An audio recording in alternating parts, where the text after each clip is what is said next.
Okay, so I'm finally getting around to replacing the front rubber piece on my other Nikon body. So if you saw the other video of changing the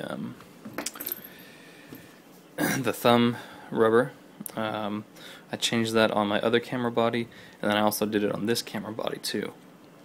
I mean, if you saw in the other video, there was a bunch of stuff, gunk and glue and stuff right here underneath this on the other camera body.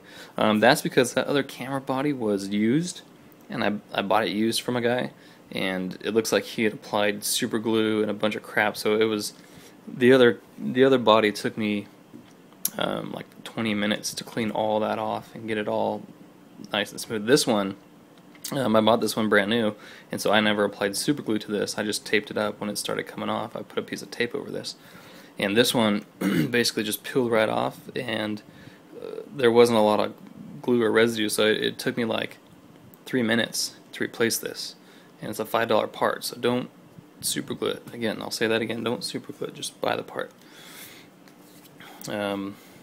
So now working back on this front piece here, and I thought it was going to be a lot more difficult when I first pulled it off last night.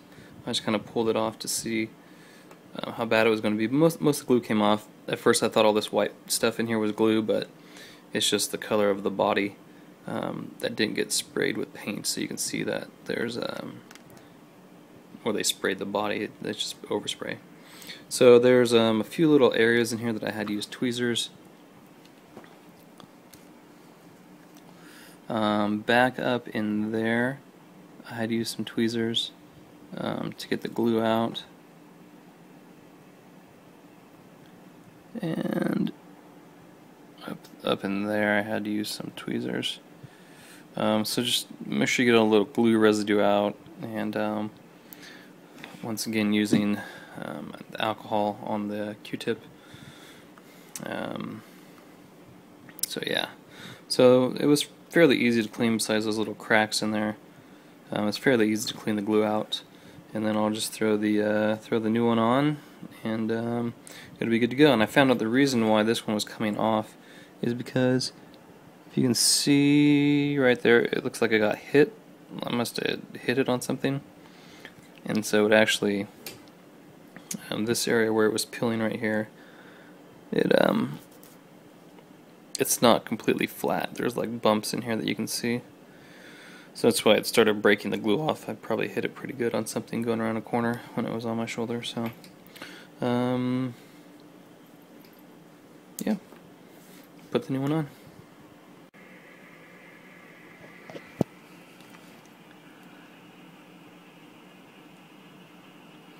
Alright, well, there she is, done. And it was a little bit difficult to get on. First of all, the backing. Use some tweezers to kind of pull the backing off, so that we don't get any trace amount of finger residue on the glue surface. It was a little bit difficult to fit up around this right here. I was worried for a second I was going to lose the whole piece because I couldn't fit it around this edge and down into here. But I put it down in there, and I used my tweezers again to push this down along in here, and it actually slid in well, and I pushed it around here, and then I just went around all the edges and all the areas with the tweezer in to sort of push it down in there and make sure it's seated really well. So yeah, it looks good. You can see that was the damaged side there, so it was lifting up a lot right here, like all the way out to here. It would lift up. So hopefully that's a lot better now. Cool. So that's the regripping of the front.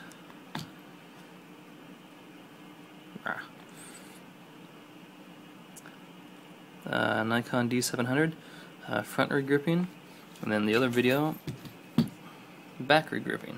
Really super easy. I think I spent $20 or $25 in parts and shipping total for both cameras. And I redid this on both cameras, and then just this on this body I redid that front piece. And I also noticed on my other camera, the body, this big rubber piece is starting to lift up right along the seam here. So I might have to do another video doing this piece next.